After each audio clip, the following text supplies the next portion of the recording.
안녕하세요. 여기는 오늘 그 크리에이터들 중에서 스타트업으로 이제 성장한 사람이 되나? 근데 여기를 못 지도를 보고 가는데도 여기를 못 찾아가지고 한참 헤맸네. 여기가 오토웨이 타워라는 곳인데요. 좀 돌려드릴게요. 사실 조금 지금 그래서 늦었어요. 빨리 가야 돼. 늦은 건 아니고 지금 딱 정각에 도착했는데 이 빌딩을 지나쳤어. 오늘 나오는 사람들이 누구냐면요. 잠시만요. 추워. 손이 꽁꽁 얼었어요. 여러분 감기 조심하세요. 여기가 구글 캠퍼스 서울이에요. 오늘 10시 30분부터 구글 캠퍼스 서울 오토웨이 타워 지하에서 그 유튜브 스타트업사들이 와요. 주제가 유튜브 스타트업이고요. 유튜브 스타트업을 초청해서 크리에이터랑 대화를 하는 시간을 가지는 거래요. 그래서 샌드박스, 캐리언으로 유명한 캐리소프트, 그리고 비디오 빌리지 이렇게 세 팀이라고 해야 되나? 세 분이 오셔서 세 팀이 와서 이제 어떻게 이렇게 크리에이터로 성공하고 또 창업에 성공해서 일자리 창출까지 했냐? 이렇게 긍정적인 효과를 낼 수 있었던 그 배경과 노하우를 설명해 준다고 하니까요. 그럼 한번 가볼게요. 궁금하다. 저도 유튜버인데. 너무 추워요. 손이 꽁꽁 얼었어. 여기가 캠퍼스 서울.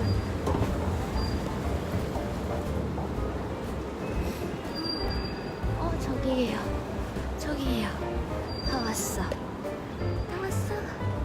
유튜브 크리에이터와의 대화. 짠. 이쁘다. 캠퍼스 서울. 네, 안녕하세요. 저 샌드박스 네트워크의 대표 맡고 있는 임필성입니다. 저희는 디지털 엔터테인먼트 회사라고 저희를 규정하고 있는데요.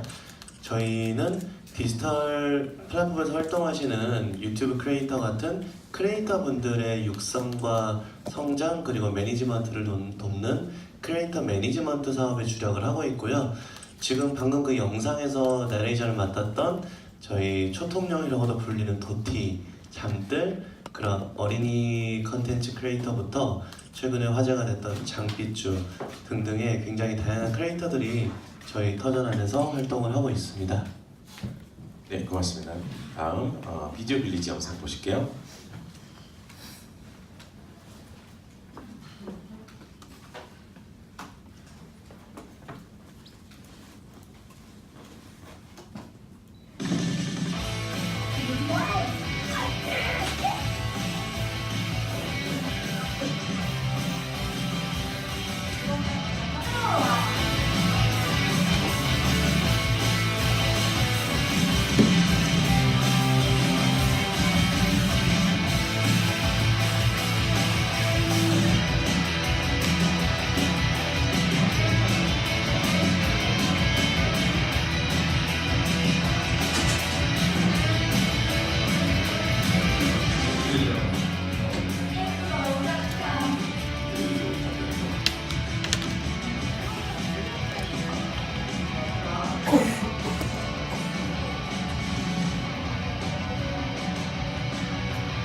네, 안녕하세요. 저 비디오 빌리지라는 MCN 스타트업의 대표를 맡고 있는 조윤아라고 합니다.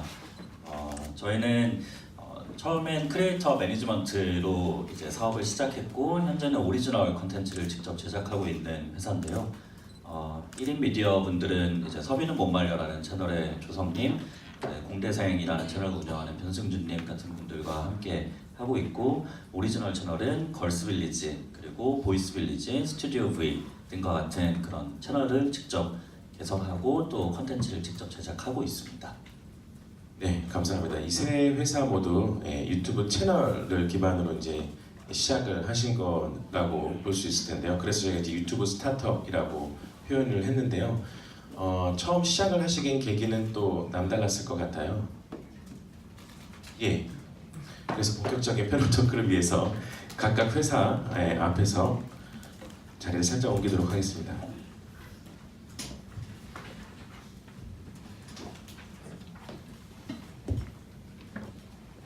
네. 캐리소프트부터 처음 이제 사업을 시작하시게 된 계기 말씀 주시면은 감사하겠습니다. 예, 한마디로 요즘 어린이들은 옛날 어린이들과 똑같습니다. 항상 심심하고 놀고 싶고. 예. 그런데 이제 대부분 스마트폰 갖고 놀잖아요. TV는 많이 안 보고 스마트폰으로 영상을 다 봅니다.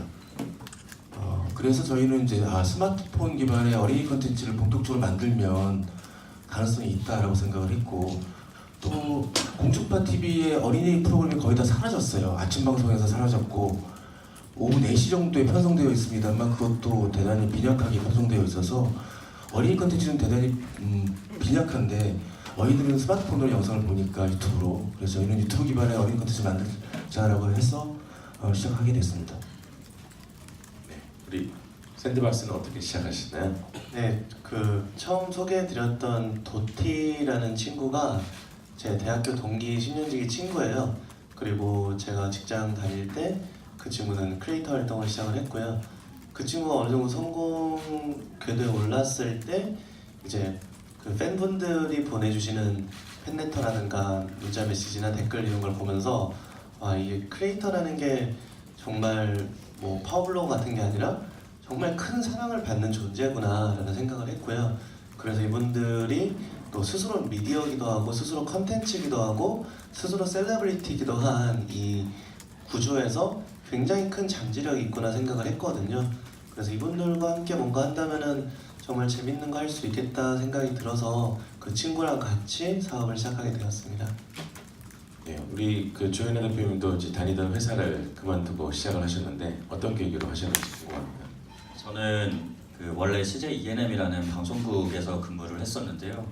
그때 방송국에서 근무할 때 느꼈던 게 TV가 가지는 그런 무거운 운영, 오퍼레이션 코스트를 감당하면서 이렇게 사람들한테 메시지를 전달하는 게 좀 비효율적이라고 느껴졌어요. 그래서 누구든지 핸드폰만 있으면 가볍게 영상을 제작해서 사람들하고 소통할 수 있는데 그런 부분이 조금 더 수익 활동을 하면서 사람들이 영상을 제작하고 또 직접 콘텐츠를 만들었으면 좋겠다는 생각을 했어요. 그래서 방송국의 모델을 어떻게 보면 좀 따라하게 된 그런 모바일 방송국의 모습을 좀 지향하게 됐고요. 그렇게 해서 처음 2014년에 회사를 설립하게 됐습니다. 네, 그럼 사실 얼마 시간이 되지 않았습니다. 스타트업이라는 말 그대로 2-3년 정도밖에 되지 않은 회사가 사실 상당히 많은 성과들을 지금 내고 계신다고 생각이 드는데요. 어떤 성과들이 있었는지 좀 자랑해 주시면 좋을 것 같은데 캐리소프트부터 말씀해 주실까요? 예, 저희는 이제 2014년 10월 말에 설립이 됐습니다. 딱 3년하고 만 1개월 된 회사이고요. 출발은 11평 사무실에서 3명이서 시작을 했고 지금은 구로동에 저희 회사가 있습니다만 거의 한 70명 정도가 일을 하고 있고 또 홍콩과 중국과 또 저희 다른 자회사까지 포함하면 한 100명 정도 규모로 성장을 했습니다. 그리고 온라인에서 모바일에 출발했습니다만 오프라인 공간에 근데 공연이나 키즈카페 같은 그런 관련 사업으로 많이 진출을 했고 또 어쨌든 제가 감당할 수 없을 정도로 좀 커져서 매일매일 고민이 많습니다. 네, 우리 샌드박스. 네, 저희도 오퍼레이션을 한 지는 2년 4개월 정도가 되었고요. 처음에 굉장히 작은 창고 같은 곳에서 3명, 4명이서 시작을 해서 지금은 임직원 수는 70명, 그리고 소속 크리에이터는 150팀 정도가 되었고 이제 저희가 스튜디오 포함해서 4개층 정도 사무실을 쓰고 있거든요. 그리고 저희가 또 해왔던 과정들을 어느 정도 인정을 받아서 창업 첫 해에는 10억 정도, 그리고 두 번째에는 40억 정도 투자를 받아서 누적으로는 50억 정도 투자를 받았고요. 또 투자만 많이 받고 적자를 낸다 그런 건 아니고 꾸준히 흑자를 운영을 하면서 매출도 많이 성장을 했습니다. 비디오 빌리지는 어떠셨습니까? 저희도 캐리소프트랑 비슷하게 3년 하고 딱 1개월 정도 된 회사입니다. 처음엔 이제 월급도 못 받고 조그마한 오피스텔에서 7평짜리 오피스텔에서 5명이서 시작을 했었고요. 같이 창업한 친구들 중에 3명은 또 학부생이었고 아직도 졸업도 안 했어요. 그 정도로 좀 부족한 사람들끼리 모여서 시작을 했었는데 지금은 스태프분들도 한 25분 정도 계시고 처음에 크리에이터 5명으로 시작했던 것도 지금은 60팀 정도로 늘어났습니다. 그래서 뭐 저희도 투자를 그렇게 많이 받은 건 아니지만 그래도 총 누적으로 해서 한 15억 정도 해서 투자를 받았고요. 지금도 매출은 매년 2배 정도씩 계속 증가하는 추세입니다. 예, 다들 스타트업이 그렇겠지만 작은 인원으로 시작하셔서 지금은 수십 명의 직원분들 또 100명 이상 또 여러 개의 회사로 이제 확장해 나가시는 이제 이런 성장 가도를 달리고 계신데 그렇게 성장하시게 되는 어떤 전략과 비결, 예, 간략하게 요약을 해주시면 좋을 것 같은데 이번에 비디오 빌리지부터 말씀해 주실까요? 저희는 이제 초반에 굉장히 크다고 얘기할 수 있는 탑 크리에이터가 없는 상태에서 출발했던 회사였습니다. 그러다 보니까 항상 갈증이 좀 제작에 대한 갈증이 좀 있었는데 이제 크리에이터분들을 육성을 하면서 동시에 또 컨텐츠를 직접 제작해보면 어떨까라는 생각을 했어요. 그래서 1인 미디어 분들이 가지는 그런 본질적인 한계점들 뭐 예를 들면 좀 슬럼프가 와서 쉰다든가 아니면 어떤 리스크에 휘말릴 수가 있는데 그런 걸 팀이라는 프로덕션 체제로 해서 좀 줄여봤으면 좋겠다라고 해서 내부 제작 팀을 두고 유튜브 채널 직접 개설을 해서 운영을 하고 있거든요. 어떻게 보면 1인 미디어 사이드와 그다음 프로덕션 사이드를 결합한 모델이 저희들의 좀 강점이었던 것 같습니다. 네, 그 두 개의 영역이 시너지가 잘 난다고 보십니까? 서로 이제 출연도 크로스보딩 하면서 같이 출연도 하고요. 또 서로 구독자 연령대가 비슷하다 보니까 서로 좀 시너지를 내고 있습니다. 네, 샌드박스도 무섭게 성장하고 계신데 네, 뭐가 비결이라고 생각하십니까? 네, 저는 뭐 비결이라 할 건 없고요. 디지털 비디오 콘텐츠라는 거를 만드시는 분들이 이제 정말 많잖아요. 그리고 거기엔 정말 다양한 전략이 있다고 생각을 하는데 저희는 시작부터가 와, 크리에이터가 이렇게 잠재력이 큰 사람들이구나 라는 걸 시작을 했기 때문에 저희가 제일 잘할 수 있는 크리에이터를 중심으로 한 컨텐츠에 집중을 많이 했던 것 같고요. 그러면서 그분들이 단순히 크리에이터로만 남는 게 아니라 이제는 컨텐츠 브랜드로서 성장을 할 수 있다. 마치 무한도전이 되게 굉장히 큰 컨텐츠 브랜드고 뽀로로가 큰 컨텐츠 브랜드인 것처럼 저희 크리에이터인 도티나 장삐쭈 이런 사람들이 컨텐츠 브랜드로 성장하는 거를 지원하고 돕자라는 게 저희 회사의 방향이었거든요. 그게 지금 어느 정도는 많이 도움이 됐던 것 같습니다. 네, 브랜드화 말씀을 주셨는데 우리 또 브랜드 또 캐릭터 이제 이쪽 얘기를 하면은 캐리소프트 이야기를 또 들어보지 않을 수 없을 것 같습니다. 어떻게 또 이렇게 사업을 발전하셨는지 이야기를. 예, 저희는 캐릭터에 대해서 대단히 집착하는 회사입니다. 캐릭터에 많은 방점을 찍어서 그쪽에 이제 집중하고 있고요. 처음부터 여러분 아시다시피 캐리 언니가 있고 엘리 언니가 있죠, 그렇죠? 꼬마 캐리가 있고 꼬마 엘리가 있습니다. 그래서 캐리 언니와 꼬마 캐리가 같이 존재합니다. 캐리 언니는 사람이고 꼬마 캐리는 캐릭터인데요. 이 꼬마 캐리, 꼬마 엘리, 꼬마 키빈이 어제 상을 받았어요. 2017 대한민국 컨텐츠 대전 대상 대통령상 받았거든요. 이제 확실한 캐릭터로서 인정을 받았다는 의미가 있습니다.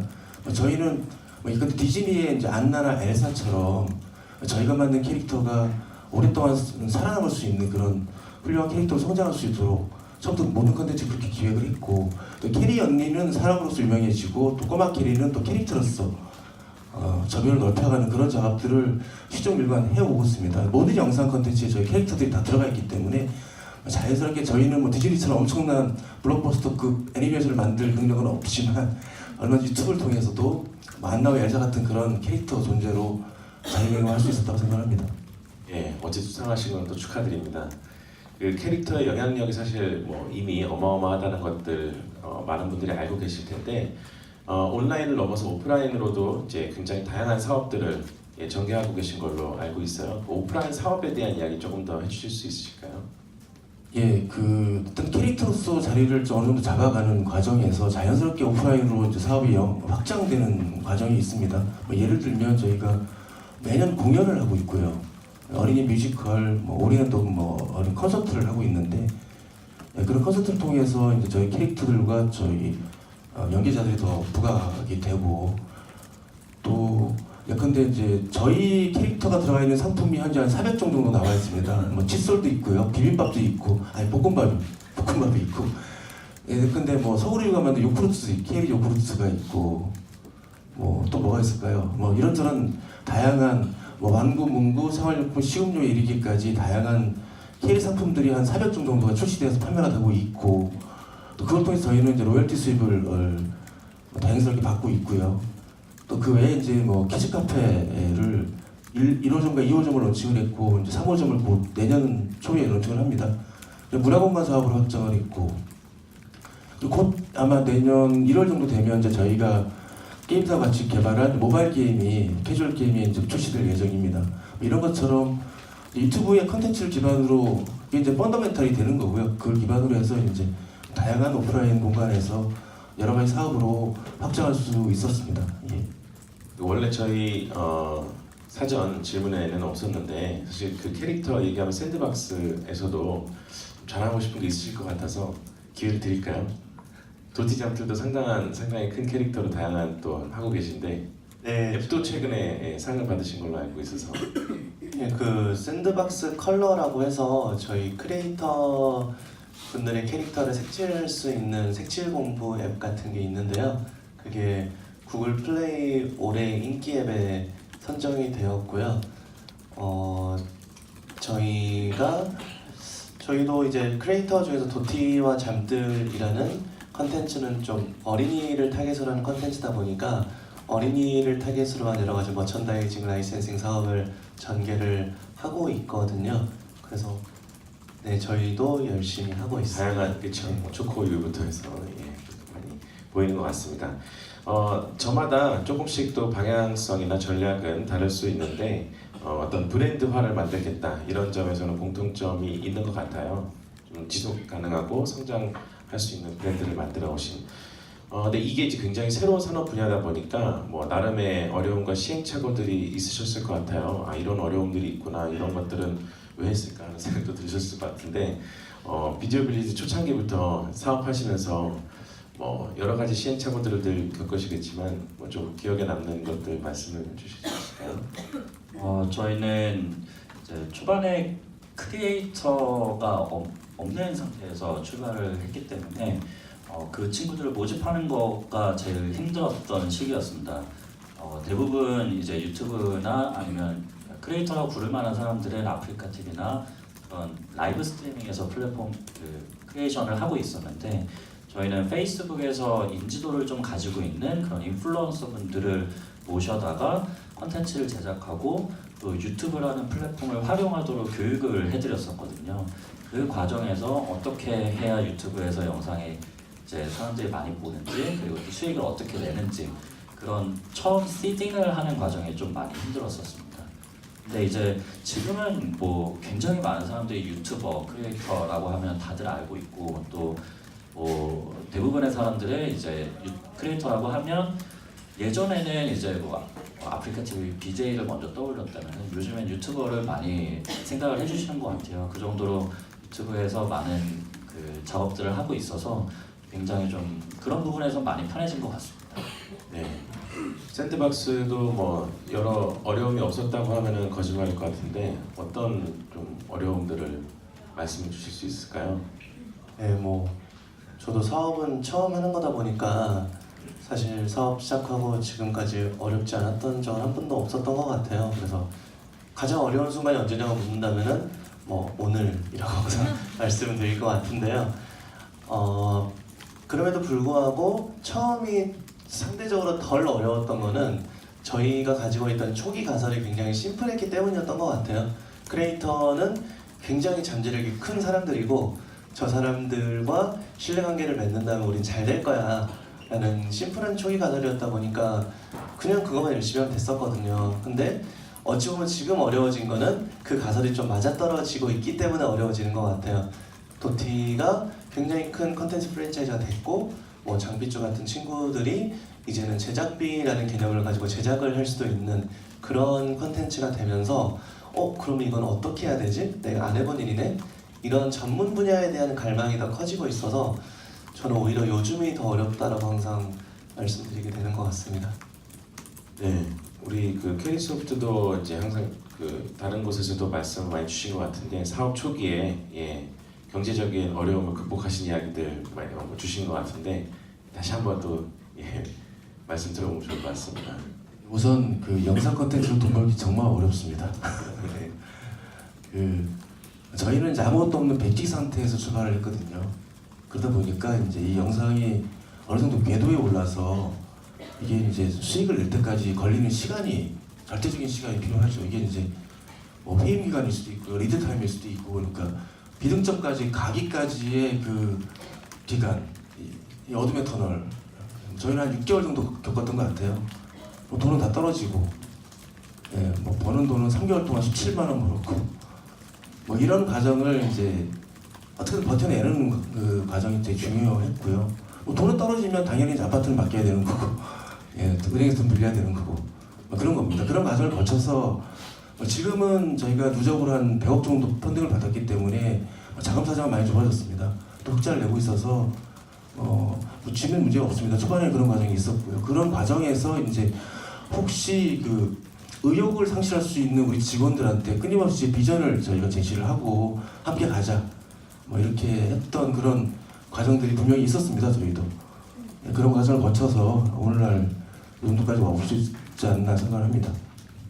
네, 뭐 앞으로도 더 계속 이제 빠르게 성장하실 거라 믿고 있습니다만은 그 지금까지 과정 속에서 어떻게 보면 유튜브 채널, 유튜브 기반으로 시작을 하셨기 때문에 유튜브가 나름의 역할을 했다라고 생각을 하고 그래서 저희가 오늘 유튜브 스타트업이라는 이름으로 이제 모시게 됐는데 비즈니스 성장에 있어서 유튜브가 어떤 역할을 했다고 보시는지 캐리스부터 다시 말씀 한번 해주실까요?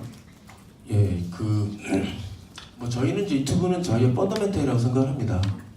오늘 뭐 이 자리가 유튜브 주체여서 그런 게 아니고 사실 그렇다는 말씀인데, 근데 왜 그러냐면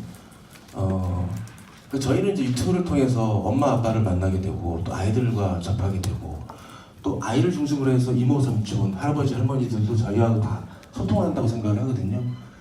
그래서 아이를 중심으로 한 가족 전체와 저희가 유튜브를 통해 소통하고 있다라고 생각을 하고 있고 또 그걸 통해서 저희 브랜드와 캐릭터가 더 알려지고 그걸 통해서 공연 사업이 잘 되고 키즈 카페가 잘 되고 또 말씀드린 바와 같이 또 라이센싱 캐릭터 라이센싱 사업이 더 잘 되고 하는 그런 기반이 유튜브에서 비롯됐다고 생각을 하고 있기 때문에 유튜브를 가장 중요한 플랫폼이라고 생각을 하고 있습니다. 네, 고맙습니다. 우리 비디오 빌리지도 아까 살짝 이제 페이스북의 인플루언서 이런 분들을 또 유튜브 채널을 만들도록 도와드리고 이렇게 이제 했다고 말씀을 주셨는데 유튜브의 역할이 비디오 빌리지에 어떤 역할을 했는지 말씀 주시면 좋을 것 같습니다. 저희 회사의 슬로건이 Live Your Life라는 슬로건인데요. Live가 Live라는 뜻도 있고요. 유튜브라는 곳이 하나의 채널이 그 사람의 삶을 담는 공간이라고 생각을 해요. 그래서 그 사람의 채널에 들어가 보면 물론 한 개별적인 컨텐츠들을 볼 수도 있지만 그 채널에 직접 들어가서 보면 그 사람이 정말 뭐 5년 전부터 지금까지 어떻게 성장해 왔는지 정말 많으면 일 단위로, 주 단위로, 월 단위로 볼 수가 있거든요. 그런 것들을 보는 게 굉장히 큰 즐거움인 것 같고 그걸 통해 사람들이 되게 많은 가치를 느낀다고 생각을 합니다. 그런 것들이 어떻게 보면 유튜브가 가진 어떤 그런 철학과 좀 맞닿아 있는 것 같은데 저희도 그런 철학을 이어받아서 굉장히 많이 좀 성장할 수 있었던 것 같고요. 제일 중요한 건 사실 그런 비전보다도 뒤에서 제공해주는 백데이터라든지 이런 행사를 만들어주시는 매니저님들 노력이라든지 결국 다 사람이 하는 일인데 그런 것들이 저희한테 굉장히 사업하는데 외롭지 않게끔 도와준 것 같습니다. 맞습니다. 샌드박스에게 유튜브란 뭘까요? 네, 이게 되게 중요한 것 같아요. 유튜브를 어떻게 바라보는지가 유튜브를 어떻게 바라보냐에 따라서 저희가 크리에이터에게 전달하는 메시지도 그렇고 매니지먼트도 달라지는 거거든요. 저희한테 유튜브는 기반 시설에 가깝다라고 볼 수 있을 것 같아요. 마치 뭐 방송을 하려면 전파가 있어야 되고 뭔가 하려면은 자동차 사업을 하려면 도로가 있어야 되는 것처럼 저희 유튜브는 일종의 기반 시설에 가깝다고 생각을 하고 그렇기 때문에 저희 크리에이터들한테도 이렇게 얘기를 해요. 예를 들어서 유튜브에 잘 되려면 어떻게 해야 됩니까? 라고 물어보면은 유튜브를 기반 시설이라 생각을 하고 결국 유튜브가 지향하는 방향에 너희 방향을 맞춰라 라고 했을 때 시청자들이 보고 싶어하는 영상을 더 많이 보여주는 게 저는 이 유튜브의 방향이라고 생각을 하거든요. 그래서 크리에이터들한테도 뭔가 너가 꼼수를 쓰거나 어떤 전략을 통해서 더 성공하는 게 중요한 게 아니라 결국 시청자들에게 더 좋은 영상을 많이 보여주겠다라고만 행동을 하면은 그게 성공하는 방법이고 유일한 성공 방법이란 말을 하거든요. 그래서 저는 유튜브는 결국에 거대한 기반시설이라고 생각을 하고 이 일을 하고 있습니다. 감사합니다. 이 기반 시설 안에서 지금 이제 사업체를 운영하고 계시는데 그야말로 이제 꾸준히 사람들을 새로운 분들을 이제 채용하고 계시는 걸로 알고 있습니다. 많은 인터뷰를 하셨을 텐데 이 캐리소프트부터 그 사람들을 채용하실 때 가장 뭐 중요하게 생각하는 부분은 뭔지 또 나름의 어떤 철학이 있으신지 궁금합니다. 예, 일단 저희 회사는 저희 경영진의 아주 통일된 인식인데요. 단 한 명의 비정규직도 주지 않는다. 이게 제 인사의 철칙입니다. 그래서 저희는 전원 다 정규직이고요. 그리고 이 영상 분야에서 이 좋은 일자리가 별로 없습니다. 사실 그 좋은 방송사에 들어가려면 대단히 어려운 과정을 거쳐야 되고 그리고 되게 소수의 인원만 붙기 때문에 영상 전공자들이 갈 수 있는 좋은 일자리가 많이 부족한 게 현실이거든요. 저희는 처음부터 정규직을 원칙으로 해서 하고 있고 지금 저희 구로동에 있는 직원 70명 전원이 다 정규직입니다. 그리고 또 하나 중요한 부분은 특성화학교를 저희는 많이 선호를 합니다. 그래서 방송고, 미디어고, 디자인고등학교 출신들을 매년 뽑고 있고요. 현재 3기가 현재 들어와서 일을 하고 있습니다. 고3 2학기 때 뽑아서 졸업과 동시에 정규직으로 전환시켜가지고 저희 직원으로 만드는 과정들을 올해 3기째 하고 있고 현재 12명이 현재 그런 일들을 하고 있고요. 그중에 5명이 이제 인턴인데 이제 그 친구들이 내년 2월에 이제 정규직으로 전환이 됩니다. 그렇게 해서 조금 저희는 작은 조직이지만 저희만이라도 좀 원칙을 갖고 하자라는 생각을 갖고 있고요. 또 직원 한 명은 저희는 이제 가족이라고 생각하거든요. 그 사람의 미래와 그 사람의 부양 가족을 저희는 고용을 하는 것이기 때문에 한 명 고용할 때마다 곱하기 4라는 생각을 항상 갖고 있고 이 친구들이 이제 앞으로 10년, 20년 우리 회사에서 일을 하면서 자기 뜻을 펼칠 수 있도록 그런 부분들에 신경을 많이 쓰고 있습니다. 특성화도 고등학교 같은 경우는 이제 선취업 후 진학 지도라는 게 있거든요. 3년 동안 재직을 하게 되면 대학에 진학할 수가 있습니다. 국가하고 회사가 각각 부담을 해가지고 본인은 전혀 부담 없이. 근데 문제는 3년 동안 정규직으로 재직할 수 있는 곳이 없어요. 이게 문제죠. 저희는 이제 그런 기회를 우리 나이어린 이제 고3 때 진학이 아닌 취업을 선택할 수밖에 없는 직원들한테 그런 혜택을 부여해서 그 친구들이 이제 자기 삶을 좀 온전하게 꾸려갈 수 있도록 서포트 해주는 게 저희 회사의 역할이라고 생각합니다. 네, 훌륭한 그 채용 철학을 또 갖고 계시는데 비디오 빌리지는 어떤 방식으로 사람 채용하시는지요? 사실 이 영역 자체가 어떤 뭐 자격증이 있는 영역도 아니고 또 대학에서 전공이 있는 영역도 아니잖아요. 말 그대로 새로운 그런 미디어 생태계인 건데 사실 그런 부분에서 뭔가 어떤 제한 자격을 둔다든가 아니면 어떤 스탠다드를 만드는 것 자체가 저희 경쟁력을 깎아먹는 일이라고 생각하거든요. 그래서 학벌, 나이, 연령, 성별 그런 걸 전혀 두지 않고 실제로 회사도 그런 식으로 사람을 뽑다 보니까 지금 평균 나이가 한 25살 정도 되더라고요.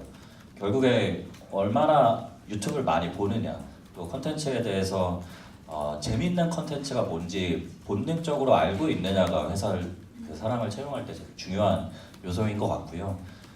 그런 게 이제 뭐 계속 전문화되고 고도화 시켜 나가는 프로세스를 만드는 게 저희 회사 내부에서 또 해야 될 숙제라고 생각하고 있습니다.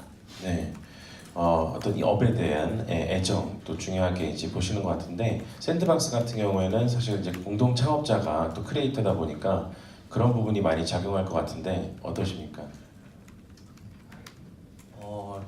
직장이라는 게 원래 어디서 일하든 다 어렵잖아요.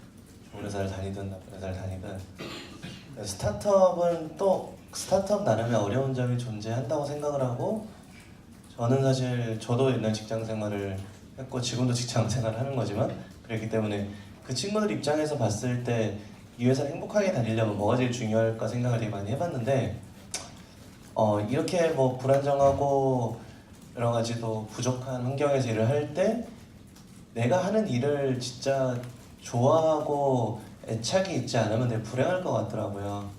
마치 여기 계신 기자분들이 글 쓰시고 취재하시는 걸 좋아하기 때문에 기자 생활 하시는 것처럼.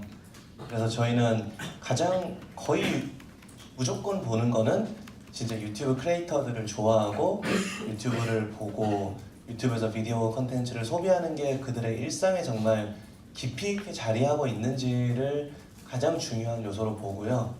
그 외에는 이제 계속 조금씩 회사가 성장하면서 기존이나 필요한 것들은 바뀌어 나가는 것 같아요. 정말 작을 때 스타트업일 때 저희가 중요하게 봤던 것들, 그리고 좀 더 전문성을 요구하는 과정에서 우리가 필요로 하는 것들, 어찌됐건 간에 공통으로 가장 중요한 거는 이 유튜브라는 생태계를 정말 좋아하고 이게 내가 앞으로도 일을 계속 할 곳이구나 라고 믿음을 가질 수 있는 그런 사람을 계속 뽑고 있습니다.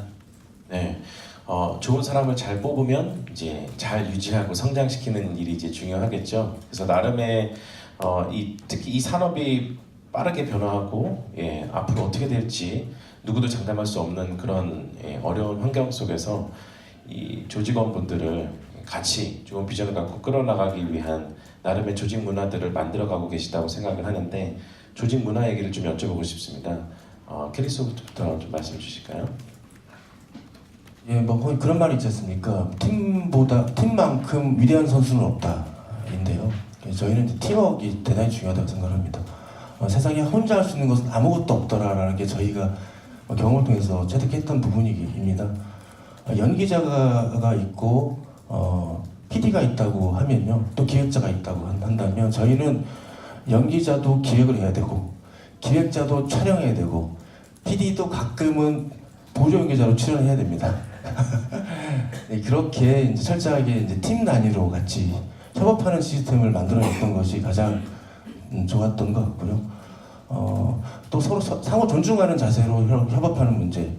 아까 말씀드렸듯이 특성고등학교 졸업한 지 얼마 안 되는 친구도 분명한 한 명의 인격체로서 같이 동일한 아이디어를, 그러니까 같은 어떤 위치에서 서로 힘을 합쳐서 컨텐츠를 만드는 그런 문화들을 계속 만들어내고 있고요. 저희는 그래서 PD라는 호칭을 다 씁니다. 지금 19살도 PD님이고요.